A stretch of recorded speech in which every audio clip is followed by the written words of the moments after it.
Assalomu alaykum aziz o'quvchilar. Demak, siz bilan bugun ingliz tili kursimizni birinchi darsligini boshlaymiz. Undan avval mana ekranda ko'rib turganingiz bu Murphy kitobi eng oxirgi edition hisoblanadi. Ya'ni eng oxirgi chop etilgan nusxasi bu 4-nusxasi. Demak, ingliz tili mavzularini nima mavzudan boshlanadi? Kitobni mundarajasi bilan qisqagina sizni tanishtiramiz. Birinchi present, ya'ni hozirgi zamonlar, keyin past o'tgan zamonlar, undan keyin perfect zamonlar, passiv, future, xullas mana shundoq qilib tartibda ketamiz. Demak, birinchi mavzuyimizni boshlaymiz. Albatta, birinchi mavzuyimiz bu to be bo'ladi. To be. Ko'pchiligimiz bu narsani eshitganmiz va nima uchun bizga to be kerak degan balkim savol bilan qiziqqanmiz. Keling ko'rib chiqaylik, nima uchun bizga to be kerak. Aytaylik, my name is Dildora. Yes. Endi xuddi shu narsani biz boshqa to be orqali ifodalasak bo'ladimi? Yo'q, albatta. Demak, my name is yoki I am Dildora desak, demak bu yerda menga bog'lanyapti va men Dildoraman bo'lib qolyapti. Birinchi holatda esa mening ismim Dildora edi. Yoki we are friends deydi. Biz do'stlarmiz degan. Endi to be'ni qisqa ko'rinishiga bunday ahamiyat beradigan bo'lsak, qanday formalarda ko'ramiz biz to be'ni? Misol uchun, am, is, are. Am, is, are. Buni bilamizda, что uchta ko'rinishda bo'ladi hozirgi zamonda. Bu to be'ning hozirgi zamon ko'rinishi. Endi to be bu o'zbek tiliga perevod qilganda bo'lmoq fe'li hisoblanib, lekin har doim ham buni biz bo'lmoq deb perevod qilmaymiz, ya'ni tarjima qilmaymiz. Misol uchun, I am Dildora deydigan bo'lsam, bu yerda men Dildora bo'laman deb aytishim shart emas. Lekin ba'zida ahamiyat bersangiz, bu mening uyim bo'ladi yoki bu mening akam bo'ladi deymizda, biz ham bo'ladini ba'zida qo'shib qo'yamiz. Ba'zida esa prosta bu meni akam deymizda. Demak, lekin ingliz tilida bu doimiy ravishda ishlatiladi va to be bu yerda odatda o'sha harakat bo'lmaydi va biz harakatsiz narsalarga qandaydir sifatlar berishimiz mumkin, ularning nomini aytishimiz mumkin, ularning qayerdaligini aytishimiz mumkin. Bu holatda ular hech qanday vazifa bajarmaydi, ya'ni harakat bajarmaydi. Harakat bo'lmagan holatda biza to be orqali fikrimizni ifodalaymiz. For example, this is a pen. Yes, this is a pen. Hozirgi holatda u biror narsa qilmayapti. Bu shunchaki ruchka.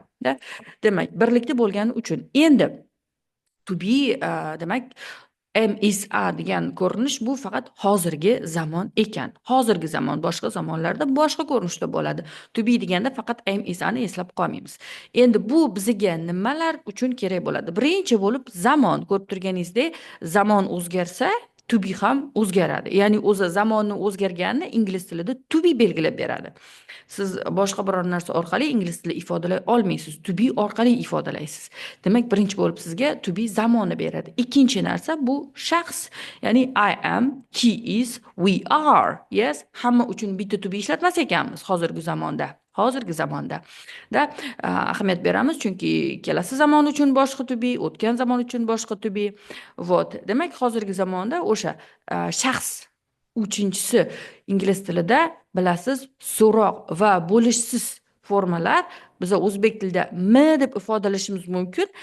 Inglizlar buni o'sha yordamchi so'zlar, yordamchi fe'llar orqali ifodalaydi va bu to be bo'lib kelishi mumkin. Har doim ham to be faqat yordamchi fe'l emas yoki yordamchi fe'l faqat to be emas. Okay? Demak, katta yo'lni boshlashdan avval ba'zi orientatsiyalarni to'g'ri olamizda. Demak, har doim yordamchi fe'l to be emas yoki to be faqat yordamchi fe'l ham emas. U asosiy fe'l ham bo'lishi mumkin. Misol uchun, I am Dildora deganda bu asosiy fe'l bo'lib kelyapti. Yordamchi fe'l bo'lish holatlari ham bor. Endi farqi. Biz to be bilan so'zni gapirganimizda biz undan yordamchi fe'l sifatida ham foydalanamiz. Bu nima degani? Misol uchun men aytishim mumkin, I am Dildora, I am a teacher. Shuni inkor qilmoqchi bo'lsam, I am not a teacher. I not demaymiz. Am bo'lishi kerak. Am bizga nimani beryapti? Am bizga o'sha zamon tushunchasini yetkazib beryapti. Zamonni I am. I will be a teacher desak, bu kelasi zamon bo'lib qoladi. I was a teacher desak, bu o'tgan zamon bo'lib qoladi. Demak, men o'qituvchi edim va men o'qituvchi bo'laman demoqchi bo'lsak, bizda faqat nima o'zgaryapti? Faqatgina to be o'zgaryapti. Boshqacha o'zgarishlar yo'q. Endi more specifically deydi-yu, давайте mavzuga yana ham batafsilroq aytamiz. Demak, I am so'roqga hali kelmadikda, bo'lishsizdan boshlaylik. Eng osoni bo'lishsiz. Chunki qarang, demak, he, she, it uchun is bo'lar ekan, da? Demak, he, she, it uchun is bo'ladi. Bu uchinchi shaxs birlik deyiladi. We, you, they uchun biz, siz, ular, da? Siz va sen bir xil ifodalanadi, you. Demak, bular uchun are hisoblanadi, to be. Endi buni qisqartma formasi bor ingliz tilida. Deyarli, hamma emas, deyarli ko'pchilik to be'larning, yordamchi fe'llarning qisqartirilgan formasi mavjud. Вот. Misol uchun I'm a teacher deydi. I am a teacher har safar to'liq aytilmaydi. Вот. He's a teacher. He's a teacher. He is a teacher deb to'liq aytsak ham bo'ladi yoki qisqartirib he's a teacher desak ham bo'ladi. She's a teacher. It's my house. Yes, we are friends yoki we're friends. We're friends. Mana qisqartirma formasiga qarasangiz we're friends. We are friends deb har safar cho'zib aytish shart emas. You are my friend yoki you're my friend. You are my friend. You are a teacher. You are a teacher. Sen o'qituvchisan. You are a teacher. They are teachers. They are teachers. Da s qo'yib ketilyapti. Shu bilan ko'plikli ifodalanyapti. Hali bu temaga qaytamiz. Demak, negativ, ya'ni inkor formasi qanaqa? Inkor forma not orqali ifodalanadi. Ingliz tilida faqatgina not orqali ifodalanadi. Любой bir zamonga siz yordamchi fe'liga yoki mana bu holatda asosiy bo'lgan hisoblangan fe'liga not qo'yib chiqasiz. I am not a teacher. I'm not a teacher. I'm not a teacher. Qisqartirib aytishingiz ham mumkin. Bu yerda qisqarish formasiga ham ahamiyat beramiz. U yoki bir xil bo'lishi mumkin, yoki ikki xil bo'lishi mumkin, yoki bo'lmasligi ham mumkin. Bizning holatimizda esa ikki xil. Misol uchun, I'm not a teacher bu bir xil. Da? He is not a teacher. He is not my friend. Yes, he is not. Buni qisqartirib he's not. Mana ko'rib turganimizdek, he's not yoki he isn't. He isn't. Bu contraction deyiladi, qisqartma. Biz bundan ko'pincha speakingda foydalanamiz. He isn't. Yoki she is not a doctor. She is not a doctor deydigan bo'lsak, she's not, mana she's not yoki she isn't deb ifodalashimiz ham mumkin. She isn't. Yes, and it's not. Qisqartiribda, for example, bizlar qisqartmaylik avval. It's not a pencil. Yes, bu qalam emas. It's not a pencil. It's not a pencil. Birinchi qisqartirish. It's not a pencil. It's not a pencil. To'liq formada it is not a pencil. Qisqartma formada it's not a pencil. Ikkinchi qisqartirish formasi it isn't a pencil. It isn't a pencil. Tushundingizda farqini? Demak, unisi ham, bunisi ham mumkin. Bu yerda qaysilari mumkin, qaysilari mumkin emasligini biz albatta bilmasdan o'zimizcha qisqartirib ketmaymiz. Endi are not. We are not friends. We are not friends. Biz do'stlar emasmiz. Buni qisqartirib we are not friends. Notga urg'u beryapman. Ko'ryapsizda? We are not friends. We are not friends.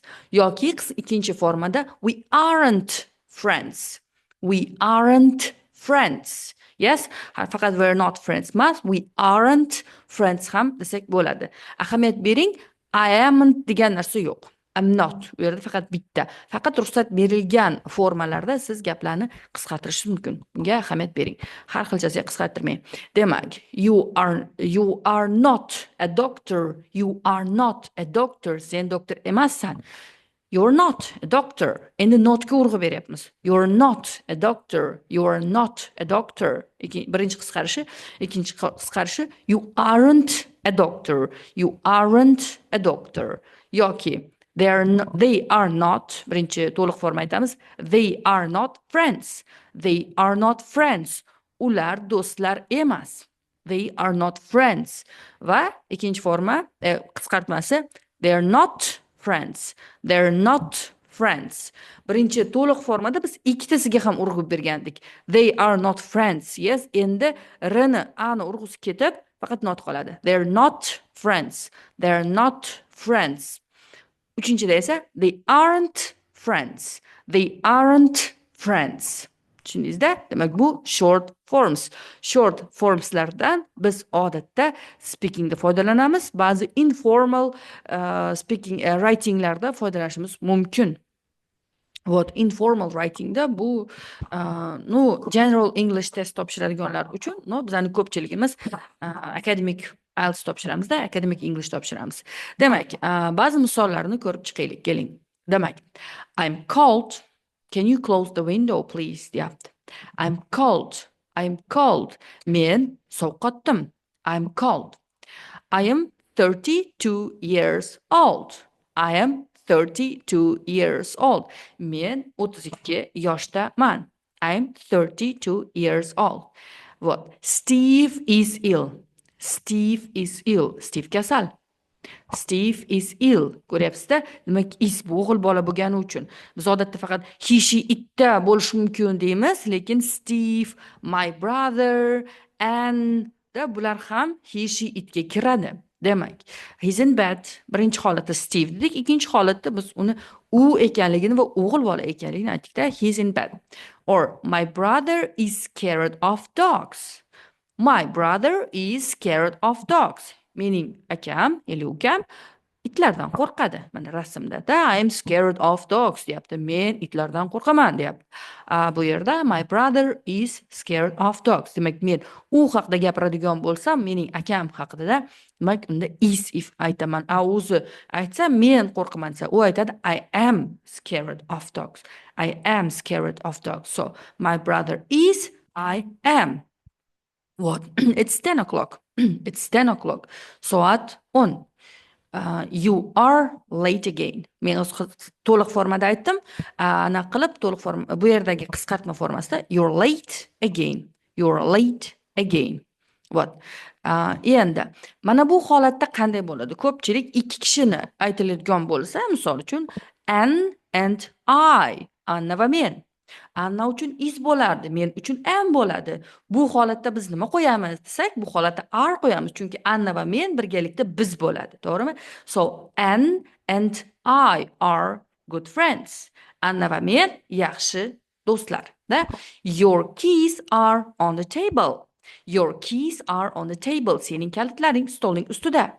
So keys bu ko'plik. Demak, they bo'lishi shart emas har doim. Mana shunday qilib ko'plikdagi narsalar. For example, these pens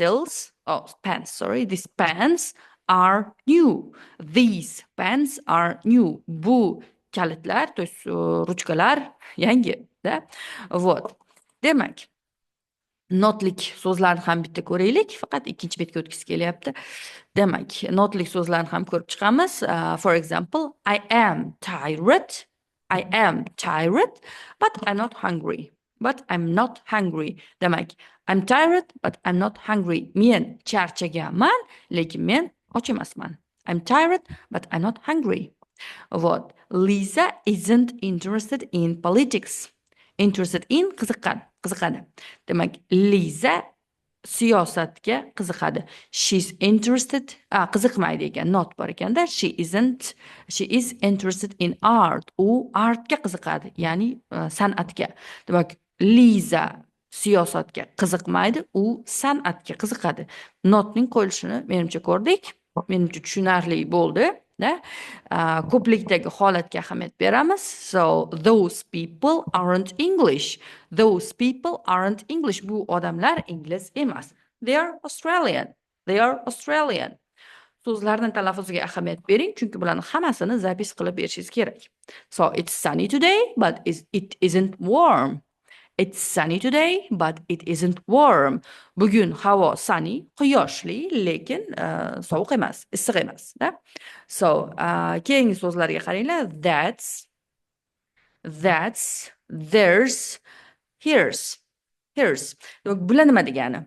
Bu, shunchaki bu deganda har xilchasiga ifodalash mumkin. Thank you, that's very kind of you deyapti. Bu juda ham iltifotlilik deganida. Thank you, that's very kind of you. Bu shunaqa yopishgan birikmalar deydilar. That's very kind of you. Juda ham yaxshi siz tomondan, rahmat degani. But look, there's Chris. Mana Chris. Okay, here's your key. Mana degani. Вот. Shu bilan birinchi darsimiz tugadi sizlar bilan. Ikkinchi darsda so'zlarning o'sha to be'larning so'roq so'zlarda ishlatilishini ko'rib chiqamiz. Bye bye.